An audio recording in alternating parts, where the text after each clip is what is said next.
Welcome, welcome, welcome. Good morning from Chicago or wherever you are in the world. Thank you for joining me here. I'm Carol C.C. Miller, your positive life strategist, peace activator, and global hugger, coming to you with another Embrace Your Life chats where we focus on heightening celebrations and lessening sorrows through a positive focus. And I usually start it off for anybody who's new is to explain a little bit about me. And one thing is, I'm not a big fan of the words always or never. I'm not an absolutist.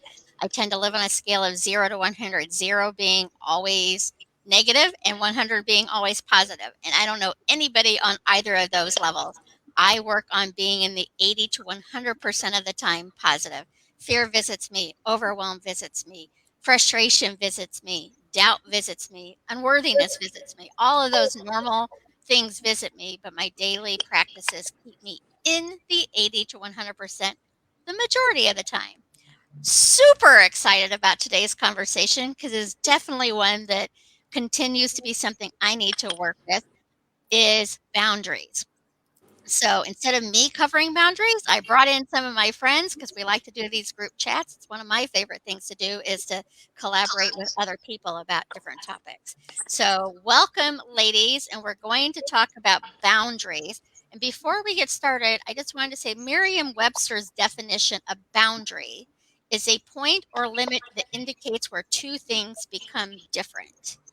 A point or a limit that indicates where two things become different. So, as these ladies introduce themselves, I'm going to ask them to give a shout out to who they are and what they do, and then their definition for their personal definition of boundaries. And then we'll get going and talk about how hard they are. What I see Danie coming on right now, and we're going to get some tips on what works for us and maybe what doesn't work for us on boundaries. So, right next to me is Shawna. Shawna, please introduce yourself and we'll get going from there.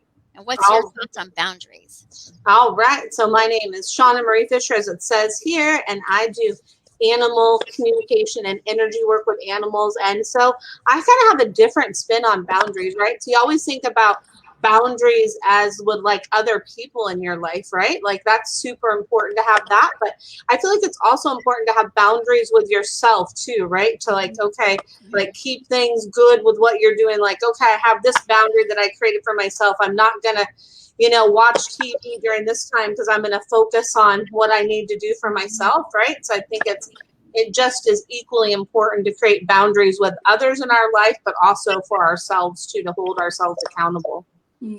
I love that. Jody, how about you, ma'am? Sure. I'm Jodie Harvala. I'm a psychic medium, spiritual teacher, and I also clear spaces and do energy clearings and things like that. And for me, boundaries I see them as a safe space for me to live in. And so it covers both my side and sometimes the outside too. But for me, boundaries have been more about creating the world I want to live in instead of trying to push people out of my world. So I have a little bit of a spin on it as well, as I'm sure we all do. I love that. And Danie, you're next in my bottom left corner there. Hi, everybody. I'm Danie Fierro. I'm a transformational coach, energy worker, Reiki master. And as far as boundaries for me, that's definitely been a learning process for me in my life. I'm sure as everybody else. And I've found that it's about self-love, self-care in that it's how I express myself, because there were so many times when I just went along and didn't express my needs and wants. And then I expected the other person to just know or go along with it. And Exactly. then I get upset and resentful, all the wonderful feelings like that. But I've learned that through setting boundaries, I'm expressing myself and I'm communicating to the other person what my wants and needs are. And then that way they can choose if they want to continue with, a relationship or being in my life or not through that. Are they in agreement or not? And then also having conversations. So I see it as part of self-love, self-care, and communication. So that's how I see boundaries. I love it. Thank you. And Lara, how about you? Hi, good morning, everybody. Yeah, so for me, hi, I'm Lara. I'm an intuitive and intuition expert and author, passionate about teaching intuition. And for me, boundaries is about balance, you know, because I feel like, oh, I got the chills when I said that, because I feel like there's always somebody to help. You know, feel like all of us on this call and probably all the people that are even watching, it's like, can relate to that. It's like there's always someone to help. And even like in your own like stuff, like you were talking about, you know, setting your own boundaries, not indulging too much, but also not overworking yourself, right? So it's like, yeah, for me, boundaries have always been about just striking a balance in life. Like a little bit of everything is okay, but too much of one thing is never good. Even helping people. I mean, I guess unless you're Mother Teresa. But she chose that, right? So Yeah, it was definitely a choice for sure. yeah. So I wanted to really quickly shout out to people. We got lots of people. There are not any questions yet, but there's lots of hellos. Rachel's here. Ajay is here. Sharon is here. Amy is here. Carmela is here. Anna is here.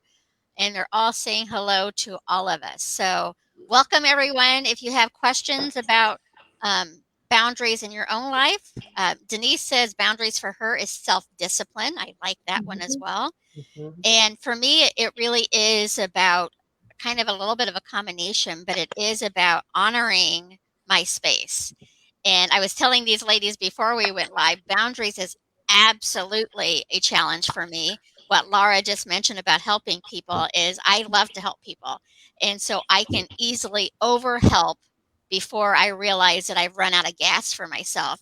And then all of a sudden I'm way out of gas because I don't pay attention to the signs leading up to the fact that I need to take a step back. Amy says boundaries is self-love for her. So that's a great one as well. So you've all come up with great definitions of boundaries. Is this a new practice? Have you always been good with boundaries? Is it easy to set them, maintain them, share? I guess I'll go first. Okay.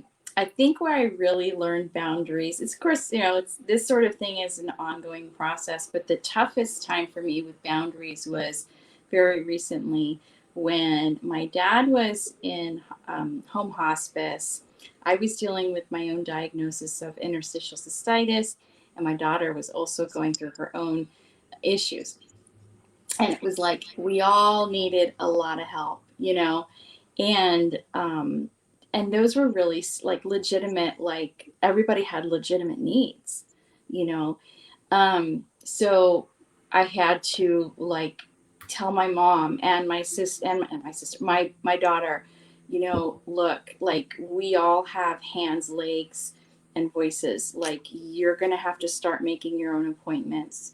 We're gonna have to call in the reinforcements to, you know, friends, family, you know, the local church. We got other people involved in helping because I just couldn't do it all. Like I couldn't constantly be there to make everybody's appointment. My daughter was about 18 at the time, and you know, I was making her counselor appointments, and then she wasn't showing up. But it had a real impact for me if she wasn't getting help, right? Because I had to live with her. And she's your baby.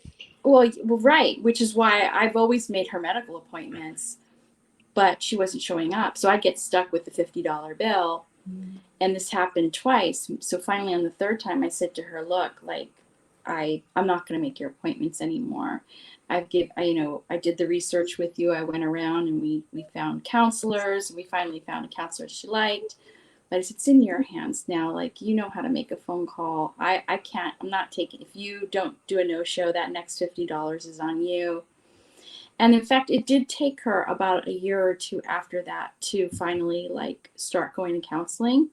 She just wasn't ready at that time, but she did it. And now she's getting help. But that was really hard because it was like, that was legit. That wasn't like somebody just being needy or somebody, you know, like she needed help, but she actually had to do, like now looking back on it, I realize, okay, she just wasn't ready at that time. And it really was best for me to put it in her hands, because when she was ready, she owned it and she did it.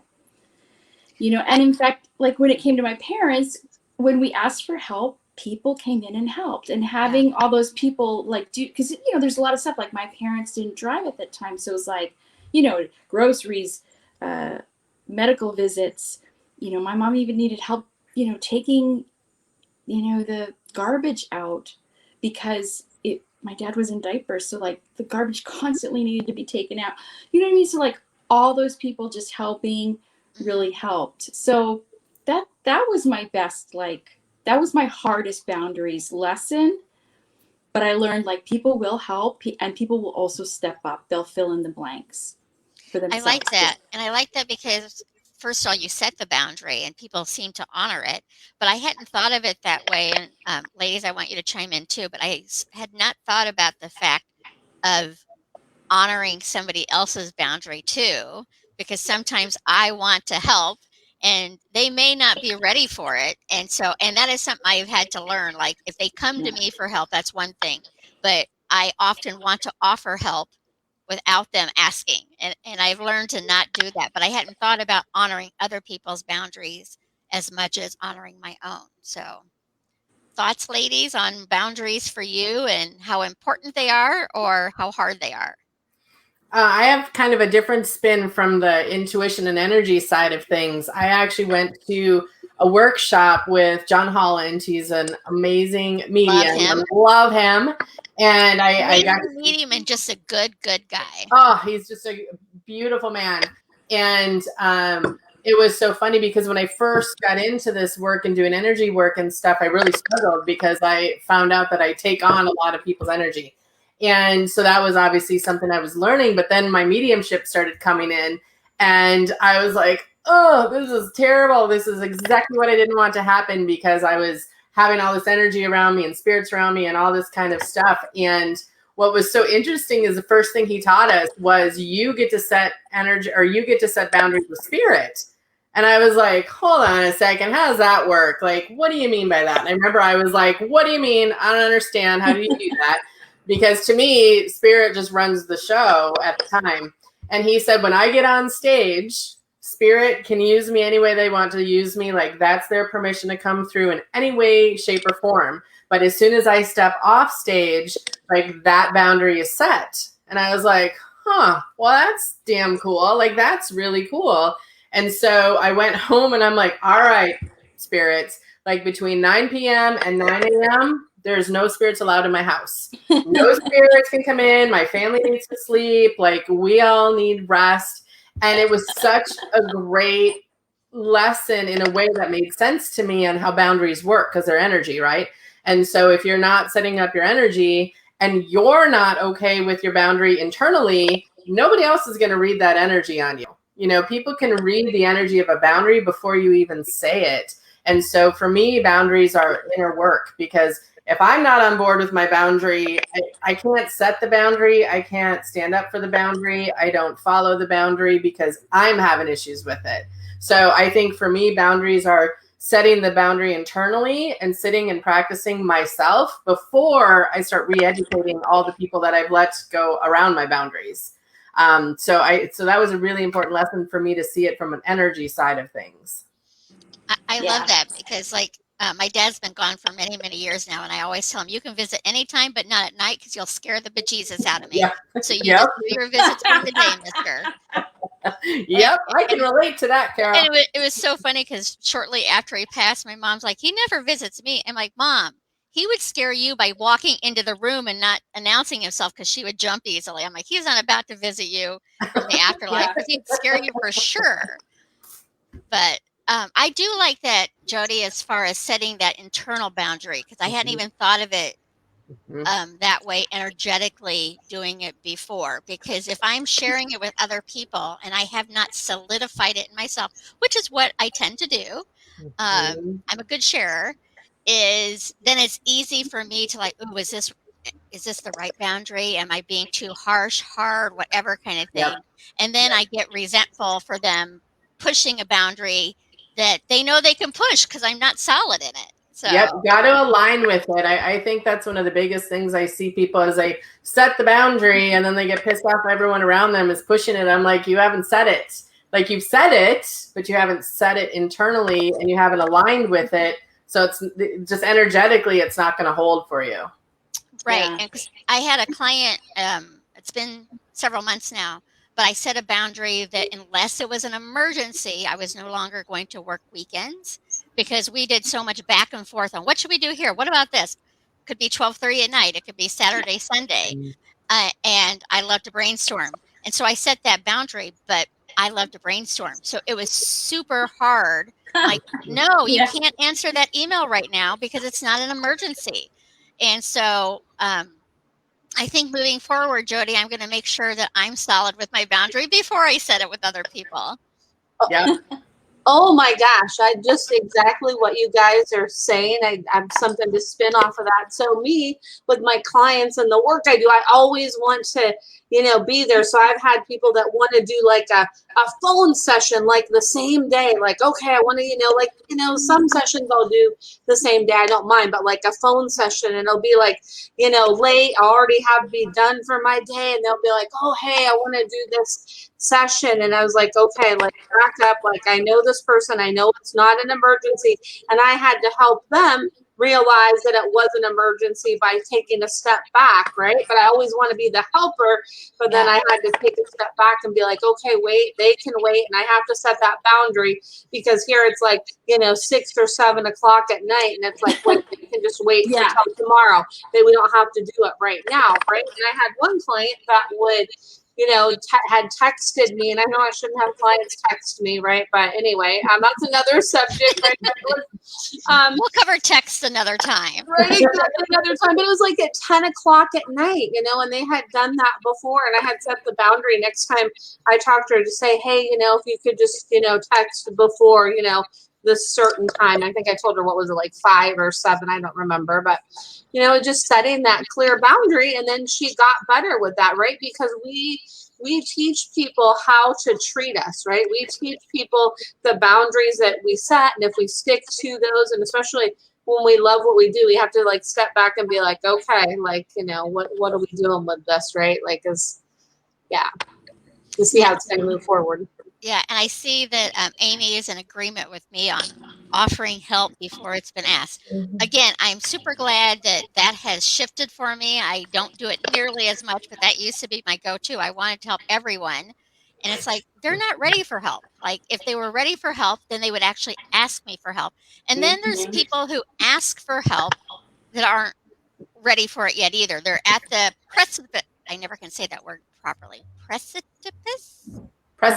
They're at the beginning of wanting to get help for it, but they're not quite there yet. So stop trying to use big words, Carol, and stick with beginning. That works so much better. I can't say certain words either. Yeah.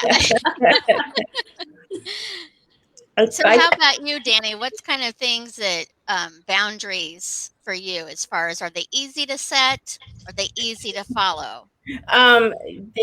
That's been a kind of a learning thing for me. So I don't want to say it's difficult to set. I just think that I've been in a learning situation of what they are and what they mean.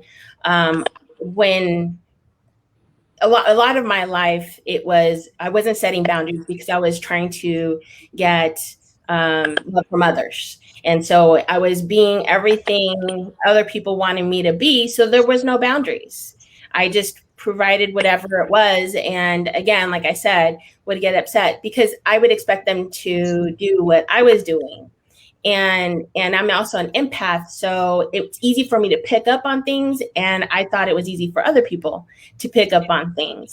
And so it just was an ugly cycle. And so I think when I was going through the process of believing that I'm enough, I'm enough to set these boundaries. It's not rejecting them. It's not being mean. It's not being selfish. It's communicating. It is showing love towards them because you're letting them know where you stand, what you want, and they can actually do it instead of them having to guess. People, not everybody are mind readers, Yeah, exactly. Don't do that, right? And not everybody is an empath and they can't feel how you're feeling. And so it's loving towards other people to set those boundaries, not only that to yourself, because we're all deserving of what we want. We're all deserving of setting things how we want. We deserve that life that we want. And so that's kind of where I've come to from setting no boundaries to at this point, and it's still a learning process. It Yeah. still comes up for me. And sometimes I don't even realize it. It takes someone else to help me through it. And I'm getting chills because it's a lifelong thing. And I think it's going to be for all of us, because as I always say this, as you level up, things come back. They just look different. But it's a new thing to learn, right? Each time. Yeah. And I wanted to add to what Shawna had said about you treat people how to treat you, because Mindy just mentioned that that's a hard one for her, and she's like, her children watched how her exes respected her and followed his way. It's still going on, and whatever I speak out, they block me past 2 years. So Danie, and I would love all of your information on this, but Danie, what you just said about you deserve what you want, I'm in full agreement with that. And you don't always get it the way you want it. Like, I am sure Mindy absolutely deserves to have a loving relationship with her children, but she can't make it happen. Like, it's still their participation. So the only thing we can do is show up as our best selves and hope that people are ready. But that's a tough one, Mindy. And I also wanted to add, because I'm not an absolutist, people often say that, you have to love yourself for others to love you. I think that's true for the majority of people, but I also think there are people who have been in such horrific situations at a young age that they don't even know what self-love is, and they learn self-love by example from other people. So, yes, loving yourself first is the best way, and or I should say the best way is a way, but I think there are many ways to learn how to honor yourself and love yourself to be able to move forward. And Jeff is joining us. Jeff is joining us from Haiti. Sending so much love to you, Jeff, on what's going on with the hurricane and the earthquake that you just had. I actually just donated to an organization that has people they're supporting. So, ladies, what are your tips or suggestions for Mindy or anyone who is dealing with some boundary issues that are hard, either personally to hold or to hold somebody else's boundary that they've set against you, not against you, set with you? I would say I recently had that happen with a very close friendship, right? It was kind of getting to be where it was one sided. It was like, okay, they always had stuff going on and I always want to help, right? But it just got to be too draining and it was like not balanced, right? And I stood up and spoke my boundary, right? It was really hard to do, right? Especially when you care about people, right? But then there comes a time where it's just, you have to let them focus on what they need to focus on too, right? You can't be that crutch, right? So in a way, if that makes sense. So that friendship, it kind of went south, and I just recently reached out to that person again. I gave it some space and I heard back, and I feel like sometimes if we do that, the more we do that, the more we hold that space and we set those boundaries, then it gives people the opportunity to come back around if we don't back down, because I didn't back down from my truth, how I was feeling with the friendship, right? And it's just, you have to kind of sometimes give things some space, if that makes sense. So I don't know if that would help Mindy. Maybe the more you keep setting those, maybe then they'll finally see like, okay, like maybe we need to reevaluate things a little bit. Yeah. Well, and can I add something, Mindy? Because of course I've been through this, and my daughter's now, she's about to turn 21, and it's so tough when it's your kids because you just want to love them so much, and and sometimes they're just taking their stuff out on you or whatever they're doing. And a couple of tips on that. I learned to, somebody taught me like I think they call it the gray rock technique, where you just kind of like, you tell them, that I would say to her, like if she'd get all upset, I just say, okay, and we've talked about yelling. I've told you that if you're going to yell at me, I'm going to leave the room. I'd give her a chance, which usually wouldn't work, and then I would leave the room. And then I learned how, which would be very hard because things wouldn't get done. Like, things wouldn't get accomplished because, conversations would get shut down. But I learned to walk away. And also the car thing is very tricky. So because they kind of have you trapped when you're driving them around. So I learned to stop having conversations in the car because you can't walk away when they yell at you. But yeah, I actually got to a point where I would be picking her up from cheer, and she was, at this point, it'd be like 9 o'clock. She was hungry. She was tired. She was upset because there had been drama at cheer. And like, I'd kind of end up being the punching bag. Yeah. So that became very hard. But in that case, I think my mother's watching. I actually called my mom in, and I'm like, my mom was so upset. She actually had a talking with her. So sometimes bringing in a third party to say, hey, like, your mom loves you. Like, don't give her such a hard time. Because my mom kind of gave her a hard talking. And then after that, she kind of laid off like the car drama. But yeah, it's really hard when they're your kids. They do grow out of it. I can tell you that. And I think being a non-expert on this, but I do think that when somebody unconditionally loves you, you are going to be the punching bag because you're not going to leave. You're going to take it. You might set a boundary to not take it as harshly, but Right. they can't yell at somebody else that way because that person may leave their life. But mom isn't going to leave. And when I say mom, because I'm not an absolutist, I want to say healthy moms. Many people have had unhealthy moms in their lives that did not stick around to be that unconditional love. So the healthy moms are that unconditional love that are going to probably take more than they know because they're a safe place to let your emotions out with. And I think people have a hard time understanding because my thing is I love everyone. And then I have boundaries around who I participate with. So I can love you and disagree with you, but if the disagreements are enough, then either you're not in my life or I limit my time with you because that sucks my energy and takes it away from me. So my boundaries aren't around love. My love is unconditional. My participation has conditions around it. Yeah. And it's so hard when they're your kids. Because if someone else doesn't like me, it's kind of like, oh, okay, well, that burns. But hey, whatever. You could walk away. No big deal. But when you live with them and they're your kids and you pay for all their stuff and you raise them and you just do everything for them. And then they're still like, I hate you. And you're like, oh, man. It's not easy. So I sympathize with you, Mindy.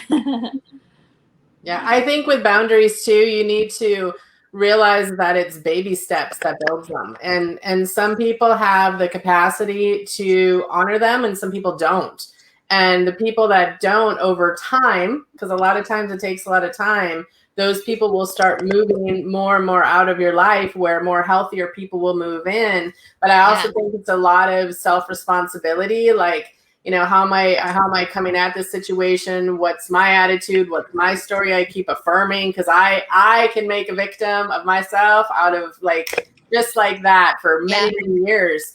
And that really got in my way of creating healthy boundaries because I like to explain everything that was going wrong in my life. And a lot of it was just how I was coming into my life with no power of my own.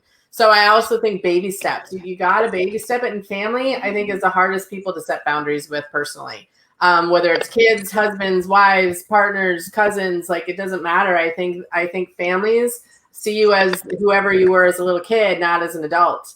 And I think that's really hard, but you can still do it. It might take longer and it might take more baby steps, but you can create boundaries. And sometimes the boundary is loving them from afar, or like you said, not participating with them. And I think people struggle with that because it feels like mean or cold, and we're all service people, so we don't like that.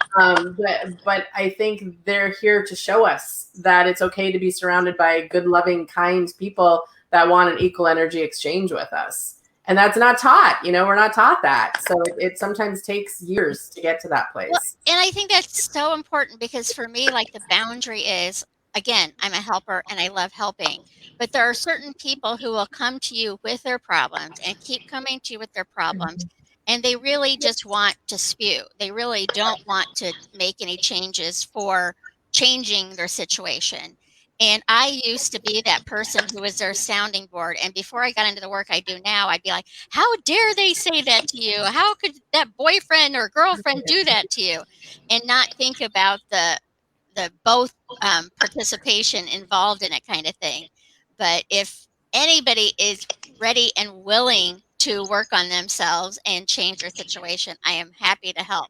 But I have had to learn, and it's been a hard learning process that some people just aren't ready for it. And they might be asking for it and wanting your advice, but they're not taking it. So that's when I would limit myself with it. I think it's important to have that sounding board on what boundary you're trying to set. Like I work with my mentor a lot on it because I'm like, okay, this is what I want and this is why. And she's like, let's kind of look at that a little bit. So I do think sometimes setting boundaries, maybe you need a counselor, a therapist, or a coach, or life coach or whatever, because sometimes you don't see what you're trying to create is more of a fight instead of more boundary. So it kind of depends if you're pretty sassy or not. Because I struggled with that piece. I was like, no, this is my thing. And they're like, no, let's do it different. I'm like, fine. And that's exactly what I was going to say, is just a matter of being open to listen and to have that communication, because you might just be setting something and saying, oh, this is it. And that's all. But if you're not listening or willing to listen to the other person, I think someone said it before, sometimes it looks different. What your boundary looks different in real life. Like you have a certain picture and it doesn't have to be that way. It could actually be better if you invite that communication, or be open to listening to the other person to see, okay, maybe there's a way to still get what I want as far as a boundary, but working with the other person. And so for me, my tip would be to be willing to listen and communicate in regards to that, and not be so stuck. And it's not a matter of doing still whatever the other person wants. It's really realizing what is the core thing that you want within that boundary. It doesn't have to look like I'm never going to talk to this person again, or I won't let anybody in. It can look a little bit different. Yeah. What is it that you truly, truly want? Yeah, I love that you're kind of bringing it back to this sort of unconditional love conversation, because I feel like we're all probably empathetic, everybody listening and here on the call, and something I've had to learn that through kind of my energy life. So when I was young, I would set these really firm boundaries because as an intuitive, I could feel and see the energy around me. And so I would picture myself in what is it called? A booth, a telephone booth, right? With mirrors. Okay, a telephone booth with mirrors. So basically reflecting back, right? And then I was like, okay, that's kind of cruel because people who are hurting now, I'm just reflecting their hurt right back to them. Okay, I'm going to stop that. So I came up with this bubble thing that I put myself. But I wasn't really totally happy with the bubble either, because that still felt like something not right about this. So a mentor of mine, Alyssa Rushton, she suggested something that I use now, which I love to share, which is picturing that the energy around me is encircled with love, so that anyone can come my way. You're all invited, yes. But if you're coming at me with, hey, I have it that it's going to get transmuted in love. Mm-hmm. So I just feel like that's more of an open door, but also has a boundary. You know what I mean? I love that, and I think it's definitely a practice to learn that. But I tell people all the time, when you're dealing with somebody who's coming from such hurt, such anger, such whatever that has got them in that state, love may not seem to penetrate them at that moment. You may not actually see examples of them shifting into a more gentle space. but love penetrates everything. It may just take a while on depending on what people are going through. And Dahlia, I just wanted to quickly comment, since I consider myself a positive expert, when you said to have, let me see here, see if I can find it really quick. Respect, to have positive advice. I agree with that. However, what I consider a positive advice may not be positive to the other person. So some things can be misconstrued, or what I consider a kind action, somebody may else not see it that way. So you still have to have that perspective of you being who you want to be in the world and showing up the way you want to show up. But darn it, everybody else gets to choose how they take you. And I wish I had control over that. But not everybody is going to take your kindness or positivity or whatever the way that you project it to be. So you have to be aware of that too. Yeah, I think with one thing that I keep getting told to talk about is when you set boundaries for yourself, you're often disappointing others. And people that are we like to serve and we like to help people and all of those things. A lot of people, myself included, when you set a boundary and you disappoint people, that can be very difficult to walk through. I walked or I chose to get out of. I was on a group chat. And we've had this group chat going ever since COVID last year. And I ended up getting COVID in March, and it just kind of kicked my ass for a couple months. And I kept getting sign after sign after sign that I just need to conserve my energy more and look at all the different things where my energy is going. And it was a really active group chat. I love every person on it. And my spirit kept saying, you got to get off that group chat because it keeps pulling my energy away all day. And it was so hard to do, but I was like, listen, ladies, like I got to walk away from this. And I'm the one that started it. And it served a beautiful purpose. We lost one of the women that was in the group chat, and we all walked through that together. We walked through COVID together. And so I was like, oh my God, I started this thing, and now I'm going to be like, see ya. And I know some of them were disappointed in me kind of slipping out of that group. But I needed to do it for my own health, right? And so I was disappointing others, but I was choosing myself. So that self-love can be very difficult. But I do think that people don't realize disappointment is a piece of it. And disappointing others sometimes is self-love. And it's a hard thing to take a peek at, but a lot of people miss that piece. Like they don't know what they're feeling. And I'm like, well, you're disappointing other people. And we don't like to do that. So it's worth having the conversation about it a little bit.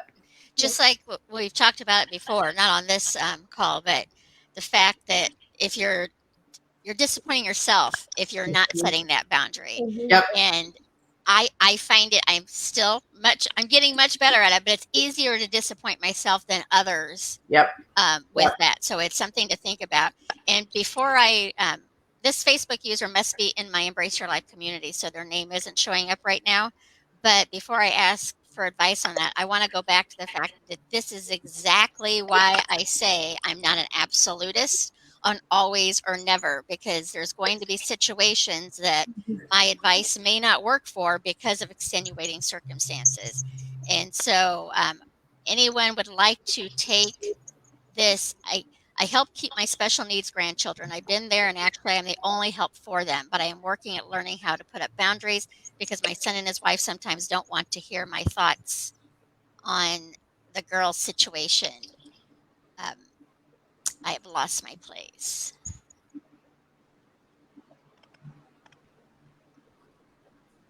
They don't want to hear my thoughts on the girl's situation that concerns them, but also concerns me and my needs in keeping them so hard. So any tips, revelations, support we can give this person on their challenging boundary? Baby steps and communication, like lots and lots of group communication. And this is my concern. Is this a concern of you? Do you want to hear from me? Do you need somebody else to help with these children? Because if I'm going to help with these children, these are my concerns and I need them addressed, is one thing I would probably say. Because it sounds like she's the one that's like the main caretaker. And if someone's going to care for my kids, they get a say in how my kids are cared for.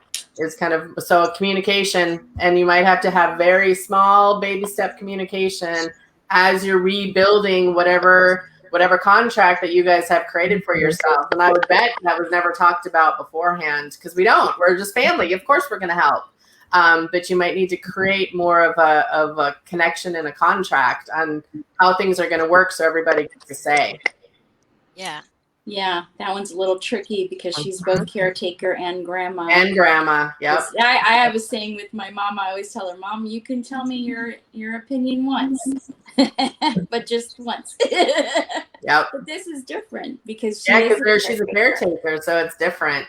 So you're right. It's like a contract. She has the right to voice her opinion, but her kids might not know that. You know, they might not agree with that. So that's where the like Danie keeps saying is communication in it. Yeah. I think communication is key. And like what Jodie's saying, that open dialogue to be like, hey, you know, this is what I feel is going on. Like, what's their take on it? So then maybe if it comes at them where they feel like it's, because I feel like intuitively, maybe they might feel like they might be getting like attacked and they're like, their defenses are up and their hackles are up. So maybe a way that you can approach it with them, like, hey, I've noticed this going on. Have you guys noticed this? And just kind of maybe like, you know, baby steps and just have that open communication and just kind of not have too much all at once and see kind of how that works with them. Baby steps. Yeah. And I just want to add, because I am not a parent, so it's easier to not take my opinion on this, but you said that you were the only one, and sometimes we need to let go so they can find another answer too. So don't own the fact that you're the only one, because you may have become their crutch, so they don't need to look for outside support, because you're there for them, and rightfully so. They're your grandchildren. But no, sometimes it's the letting go allows the letting in too. So yeah, I keep hearing like my guides telling me to tell you system, and they're reminding me of like when I worked with children with autism way back in the day, and like you had to keep like a communication with the parents. So you'd keep like a binder and you'd have to document each session. That's because I was a paid respite worker. Now it sounds like you're not a paid respite worker, but it's like you guys need that kind of system, right, of communication. And I think it would be helpful for them to know, like, hey, the boundary is like this, like me helping you. Like, I'm not going to like meddle in your marriage and tell you what groceries to buy. And you know what I mean? Like, they might need to hear that, because maybe for them, looking at it from their point of view, they might see it as a slippery slope. Oh, we don't want grandma telling us how to run this household. You know, that's true. Which I get that, you know, so maybe something there too. Well, and there's a difference between it, like if they're first time parents and, you know, you've had experience as a grandmother, you've already raised your children. So some of them is, you know, that they need to make those mistakes or not mistakes on their own too. So I definitely agree with that. I think from my experience that, you know, sometimes it was hard to hear my mom, because I felt like she took on that responsibility for my son as her own. And when she was providing advice, is because she was instilling her own thoughts and wants and needs. And I'm like, no, this is my son. This is how I want to bring him up. It's different than what you may think. And I think that might play into this a little bit in that communication with them. Is it might be down to the foundations of their communication and their relationship, her with her children or her daughter, and maybe the children, the grandchildren are just kind of a part of it. But I almost feel like they need to work on their relationship and their communication together, not just on the children, but together, since they're involved. And I kind of agree where she might be involving herself and thinking that she's the only help. That might not be true. And she may be taking on that role thinking that, and so then putting her perspective in that manner when that might not be true. So, you know, that's where that foundationary communication is important and necessary. Because like you said, Carol, they may just need to learn on their own, and maybe that's going to be a better situation if they end up finding their own resources, because she's able to, the person who's commenting is able to create a better relationship without being in that position, because then everybody's under tension. And so maybe if they find other resources to help, she can then just be grandma rather than grandma, caretaker, watching everything, and it makes it a little bit easier. So Yeah. There's lots of nuances to what's going on in your family. So I really hope that things work out yeah. as well as they can. And we are at our time, ladies. So what I would like to do is ask each one of you. I will start with Shawna. I'm going to pick on you first. If there's just some sort of tip that you could give people on setting a boundary or honoring a boundary that they've set, something that will help them start this process or continue this process of taking care of themselves. Oh my gosh, I think the best advice I can give is just take, you don't have to do it all at once, right? You don't have to jump in and be like, okay, I'm going to jump in. I'm going to set like all these boundaries all at once, right? Just maybe start with like one boundary and then be like, okay, I'm getting used to that. I'm like, that feels good. I'm soaking that in. Like I'm absorbing that. Like I feel good with that boundary. It's set, it's locked. And then maybe add in another boundary. Just kind of don't try to do it all at once. I feel like that can help, and just kind of breathe into it. Maybe make a list and say, okay, these are the boundaries I want to work on.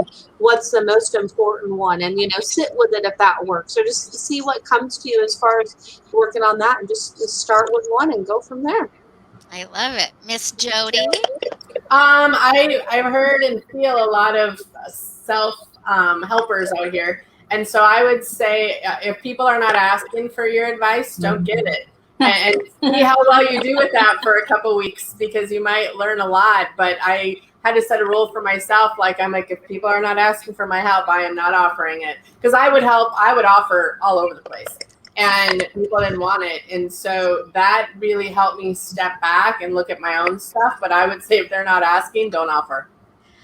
And before I go to you, Danie, I just have to add on to that, Jodie, because it is so true for me. I remember a client I was working with, and I was doing everything because I adore this person. And I was doing everything in my power to protect them from somebody who did not have the best intention.